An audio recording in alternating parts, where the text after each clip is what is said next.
To access the air filter, first open the hood. Use the hood prop rod to support the hood. The air filter is located here. Remove the two wing nuts from the top of the filter housing cover, although in this case they were missing. Disengage the fasteners. Remove the old filter.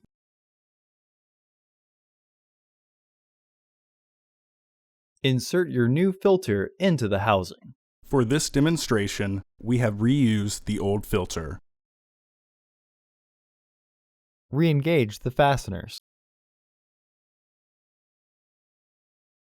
Remember to reinstall the two wing nuts. Remove the hood prop rod and close the hood.